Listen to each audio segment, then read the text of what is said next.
আজকে আমি যাচ্ছি হাবড়ায়, কারণ আমরা খুব তাড়াতাড়ি যেতে চলেছি দীঘায়। খুব ফান হবে, খুব মস্তি হবে। স্কার্টসটা দেখে বলছে মা এত বড় মজা কার।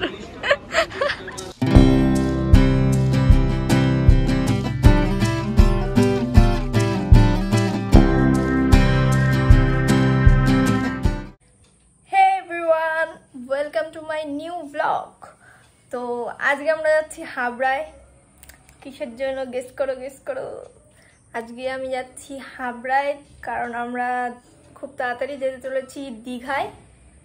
খুব ফান হবে, খুব মস্তি হবে। চলো, বাট আমার তেমন কিছু শপিং করার নেই। এই টুকিটাকি কিছু টাওয়েল, আর আমি ভাবছি একটা টপ কিনবো।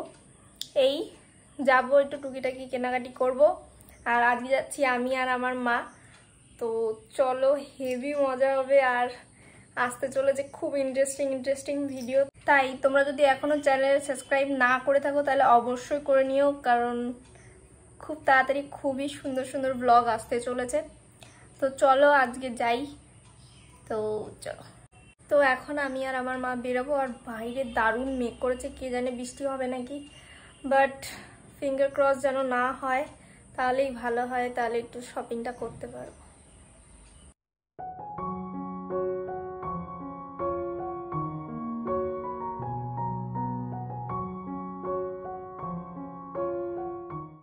আমরা এখন হাবড়ায় চলে এসেছি। আর পেলে পেট পূজা ফির কাম দুজা। আমরা এখন প্রথমেই কচুরি খাবো ফেমাস মৌদিদির দোকান থেকে। আর এখানে জানো, আমি হাবড়ায় অনেক ছোট থেকে আসছি, কিন্তু আমরা এই দোকান প্রথম থেকে দেখিনি। আমরা এখন রিসেন্টলি খাচ্ছি এখান থেকে, কারণ যেহেতু টেস্ট দুই দোকানের একই, কিন্তু দামটা একটু কম নেয়। আর আমরা ছোটোবেলা থেকে ওই পাশের দোকান থেকেই খেয়ে এসেছি।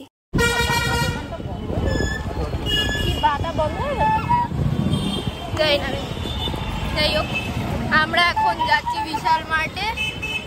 আর মা আমাকে খাওয়াতে গিয়ে এখানে জামার মধ্যে ফেলে দিয়ে, মা আমার সব ভালো জামাগুলো নষ্ট করে দেয়। আসলে আমার সব জামাই প্রিয়, যেটাই একটু খারাপ হয় এরকমই, তাই না বলো মা? এখানে আমরা চলে এসেছি বিশাল মার্টে। মা তুমি কি কিনবে? তাই ব্যাস, সেটাই। জিন্স।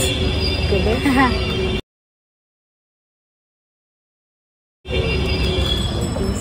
আমি কি সব রিয়াকশন দিচ্ছি, সরি মা। একটু আবার বলো, তুমি কি বললে? এইটা মিডিটা দেখে বলছে, স্কার্টসটা দেখে বলছে মা এত বড় মজা কার। না হওয়ার কি আছে, এরকম বলার কি আছে? কোনটা ভালো লাগে?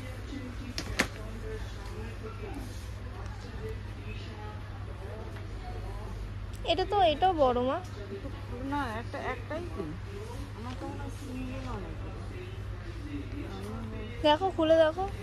খোলা যাবে না,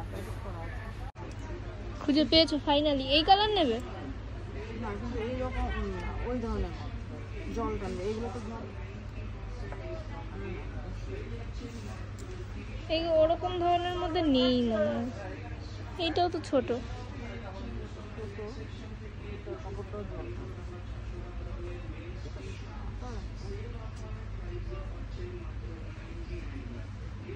দেখি আছে তো অনেক।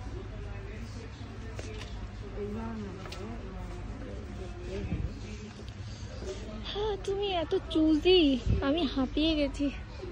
এই সাইজটা জল টানবেই।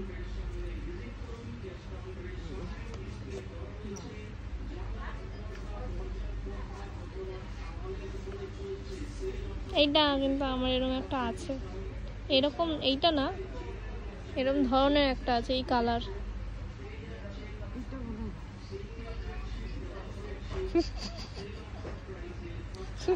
তুমি কি ঘেমে গেছো? এরকম ভাবে মুখে দিয়ে কি বুঝছো? ফিল করছি যে এটাতে জল টানবে না, সবটা হলে তো জল টানবে।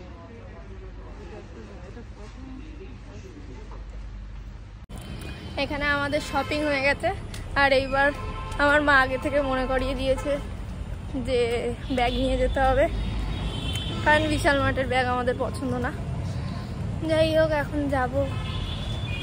আর আমি আসি তো বিশাল এক্সাইটমেন্ট নিয়ে, কিন্তু যেতে যেতে যেতে যেতে আমার আর এনার্জি থাকে না। মা তুমি কিন্তু চপটা পেয়ে গেছো বলে তুমি বেঁচে গেলে, ঠিক আছে, নাহলে তোমাকে ভাই বাড়িতে ঢুকতে দিত না। কি বাস্তব তো ভাই, যে বাইরে গেলে আমার জন্য কিছু খাবার আনলে না। আমার ছেলে খেতে ভালোবাসে না। আমাকে এখন সাইকেল চালিয়ে নিয়ে যাচ্ছে, আমাকে কত কিছু বলছে, বকছে, আমাকে এত কষ্ট করে এসেছি আমাকে বকছে। হ্যাঁ, বকছে কেন আমাকে? মোটেই বকছি না, বোঝাচ্ছি। বকার দিন এখনো পড়ে আছে, এখন আমি বোঝাচ্ছি। আমার তো মনে হয় আমার অনেকটা বয়স হয়ে গেছে, তুমি আমাকে বকতে আর পারো না। এখন আমি বকছি না, এখন বোঝাচ্ছি। এখনো বাচ্চা কাচ্চা মা বাবার কাছে ছোট হয়ে থাকে, এখনো বোঝাচ্ছি। বকার দিন পড়ে আছে, বকবো যখন গালেতে দাঁত পড়া শুরু হবে তখন বকবো। গালের থেকে দাঁত পড়বে তখন? তখন মনে হবে যে না এখন একটু বয়স হয়েছে। সে তো আমার এই কথাটা এখনো বলাই হয়নি। আমার একটা দাঁতের বয়স মাত্র 5 বছর, অনেক